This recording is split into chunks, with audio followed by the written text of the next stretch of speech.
Believe in yourself, not the soft, lazy version people sell you. Not the version that whispers comfort when you're clearly failing, but the ruthless kind of belief that survives when everything proves you wrong.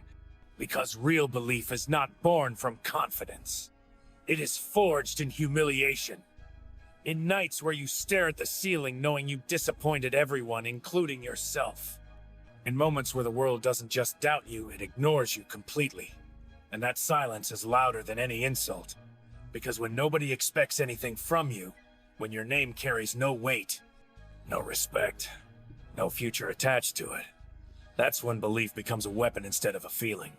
Because let's be honest, if belief was easy, everyone would have it. But most people quit not because they lack talent, not because they lack opportunity, but because they cannot sit alone with uncertainty. They cannot wake up every day with no proof that their effort will matter. They cannot move forward without applause, validation, reassurance. And that's why they stay average. Because average is safe. Average is crowded. Average is warm, but belief is cold. Belief is lonely. Belief is choosing yourself when even you don't fully trust yourself yet. Belief is showing up when motivation is dead. Belief is discipline in disguise. Belief is training in silence, while others are announcing dreams they'll never protect with action. And the truth nobody tells you is this: believing in yourself doesn't feel powerful at first. It feels delusional. It feels stupid.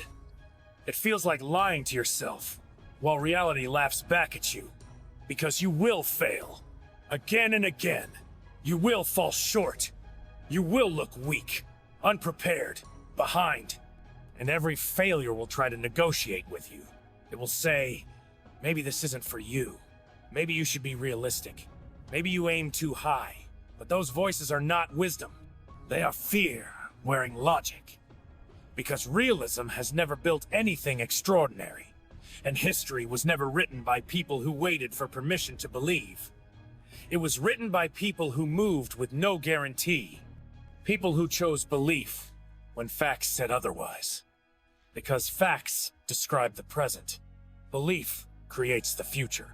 And the gap between where you are and where you want to be is not filled with luck or talent. It is filled with endurance.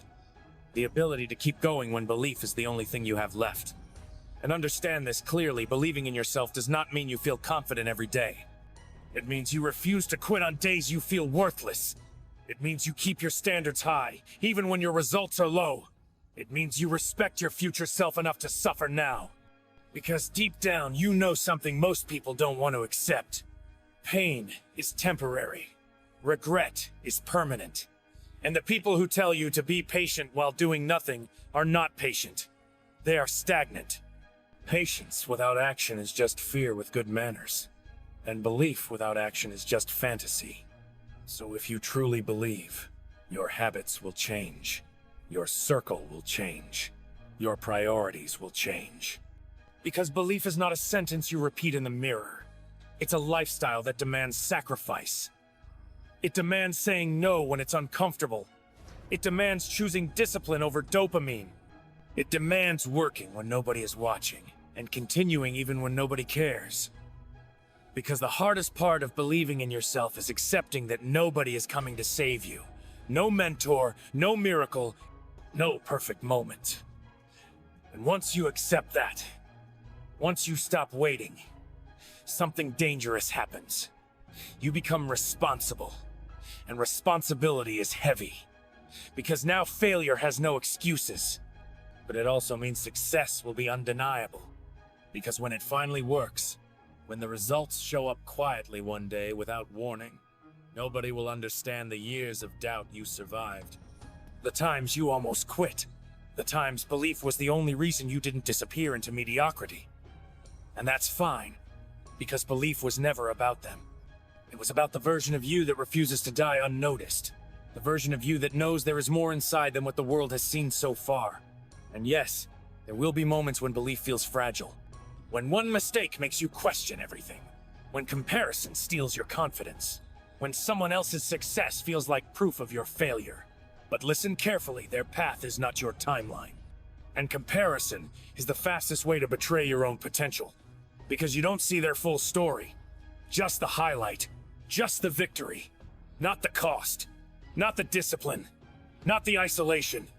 And if you truly believe in yourself, you stop asking why them and start asking what must I become? Because belief shifts your focus from outcomes to identity, from chasing results to building character, and character compounds silently. Just like interest, just like momentum, just like belief itself. And one day you wake up and realize the doubts are quieter. The work is automatic. The discipline is normal. And confidence is no longer something you chase. It's something people feel when you enter a room. Not because you talk loud, but because you move with certainty. Because you've been tested. Because you didn't quit when quitting was reasonable. And that's the kind of belief that cannot be shaken by opinions, likes, views, or temporary failure. Because it was built in darkness. And darkness creates strength, not comfort. And remember this, the world doesn't reward potential. It rewards proof. But proof only comes to those who believe long enough to produce it. So if today you feel behind, lost, doubted, underestimated, good, that means you are exactly where belief is supposed to be born. Not when it's easy, not when it's guaranteed, but when it costs you something.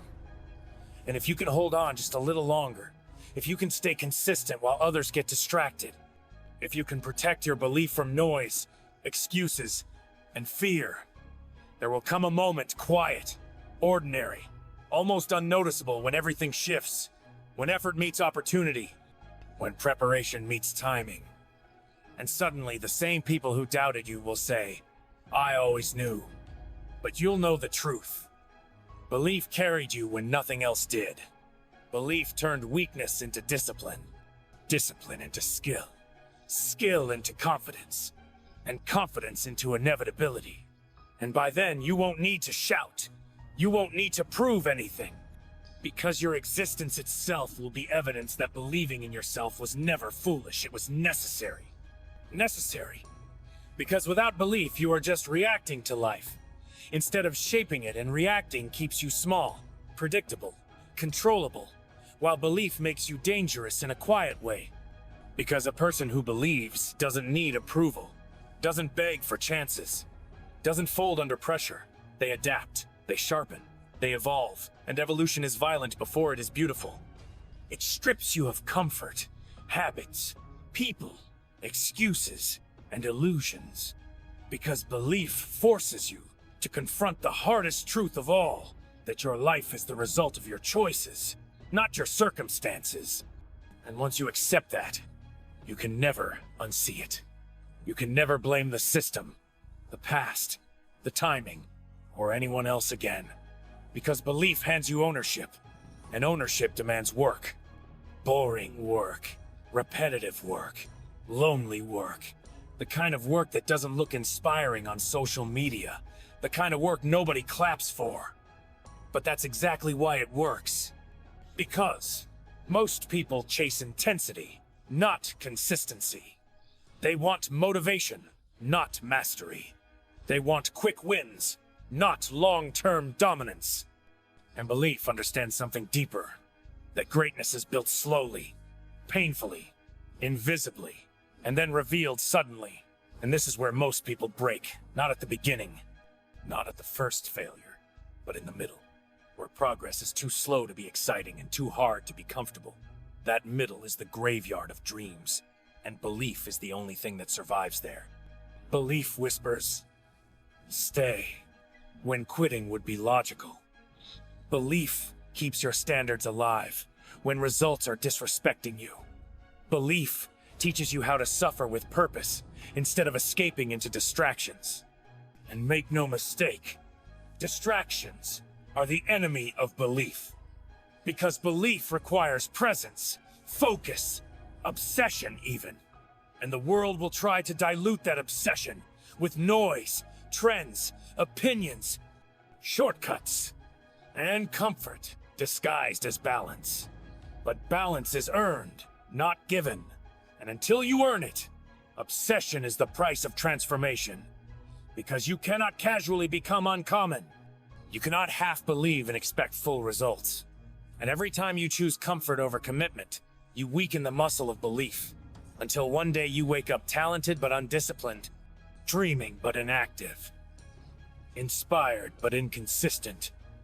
And that state is more dangerous than failure. Because at least failure teaches you something. But stagnation numbs you. It convinces you that time is unlimited, that tomorrow is guaranteed, that you can always start again later. But belief knows time is ruthless. It knows windows close, energy fades, hunger dulls, and that's why belief acts now. Even when imperfect, even when scared. Because momentum favors the brave, not the prepared. And courage is not the absence of fear. It is obedience to belief, despite fear, despite doubt, despite fatigue. And understand this, believing in yourself does not mean you think you are special. It means you are willing to become special through sacrifice, through repetition, through pain that compounds into power. And when that power starts forming, it will isolate you, because growth changes your frequency. Conversations feel shallow, excuses sound loud. Average thinking becomes unbearable.